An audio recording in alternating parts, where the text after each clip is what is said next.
पाठ 12वा. पाटाड्या. काका काका आवाज आला आणि कुणीतरी त्याला हलवत होतं. स्पर्श अगदी कोवळा नाजूक होता आणि हातांची बोटही इवलीशी. त्या छोट्या मुलीनी त्याला पुन्हा हाक मारली आणि म्हणाली, काका मला रस्त्याची भीती वाटते. केवढी रहदारी आहे रस्त्यावर, मोटारी, स्कूटर, मध्येच शिट्टी वाजवणारा पोलीस. मघा तर मी त्या सायकलच्या चाकातच जात होते. अरे पण रस्त्याला घाबरून कसं चालेल, बाहेर तर जावंच लागेल ना. हो ना काका, पण बाहेर जाताना आई बाबा असले की मला नाही भीती वाटत. अगदी ऐटीत चालते मी. बाबा सकाळी शाळेत पोचवतात आणि ऑफिसला जातात. आमचा गडी सखाराम दुपारी मला न्यायला येतो. पण आज तो सुट्टीवर आहे ना. मग तू घरी कशी जाणार, काकांनी विचारलं. घर मला माहितीये हो, सखाराम बरोबर मी जाते ना तेव्हा सगळा रस्ता बघून ठेवलाय. हे बघा, त्या समोरच्या उंच इमारतीवर मोठा टीव्ही काढलाय ना, तिथून वळायचं. मग मोठं मैदान आहे, तिथं एक बेकरी आहे. बेकरी जवळून अगदी सरळ गेलं ना काका की येतं माझं घर. त्या धिटुकलीच्या बोलण्याची काकांना गंमत वाटत होती. नाव काय बेटा तुझं? नाव आहे मृणालिनी, पण सगळे मीनूच म्हणतात.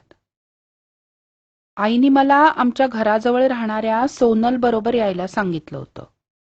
पण सोनल ना खूप शिष्ट आहे. मग ती माझी टिंगल करते म्हणून मी नाही गेले तिच्याबरोबर.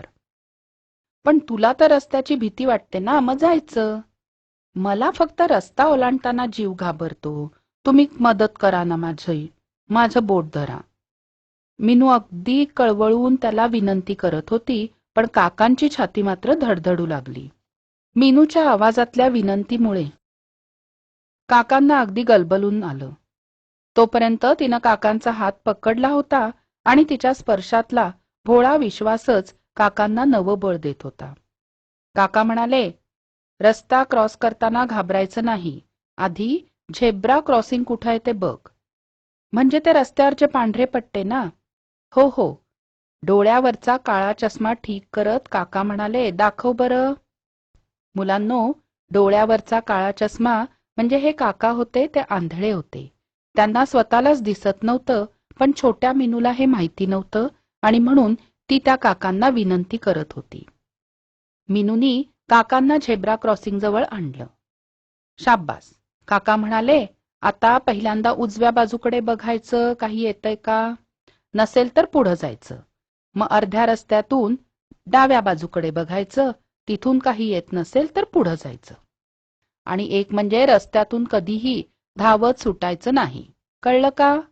आता बघ, उजव्या हाताला बघ आणि सांग मला. हा, 2 कार येतायत आणि स्कूटर येतेय. मग थांब. गेल्या का? हो. आता एक गाडी आहे पण ती खूप दूर आहे. ठीक आहे. मग दोघांनी अर्धा रस्ता पार केला. मग काकांनी परत तिला असेच प्रश्न विचारले आणि उरलेला अर्धा रस्ता पार केला. काका तुम्ही किती चांगले आहात. काका, तो टीव्ही काढलाय ना, तिकडं माझं घर आहे. दिसलं का तुम्हाला? हो हो दिसलं. हा, आता मी जाते. हं. नीट जायला तुम्हीच शिकवलं मला काका. मी सांगेन आईला. अच्छा. तेवढ्यात कुणाचा तरी धक्का लागला आणि काका भानावर आले. डोळ्यावरचा काळा चष्मा काढला, खिशातल्या रुमालानी त्यांनी आपले डोळे पुसले आणि मग समोरून येणाऱ्या माणसाची चाहूल ऐकून ते म्हणाले, मला दिसत नाही, पलीकडे पोचवाल का? समोरच्या माणसाने त्यांचा हात पकडला आणि त्याच्या मागोमाग काका निमूटपणे चालायला लागले. स्वाध्याय. पाठात आलेल्या इंग्रजी शब्दांना मराठीत काय म्हणतात ते सांगा. प्लीज, कृपया. क्रॉस, ओलांडणे. टीव्ही, दूरदर्शन. ग्राउंड, मैदान.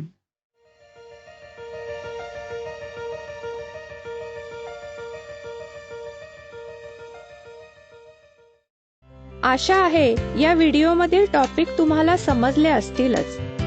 अजून पुढील व्हिडिओ पाहण्यासाठी आमच्या चॅनलला सबस्क्राईब करा आणि इतर पालकांना आणि विद्यार्थ्यांना शेअर करून पुढील व्हिडिओसाठी आम्हाला प्रोत्साहित करा.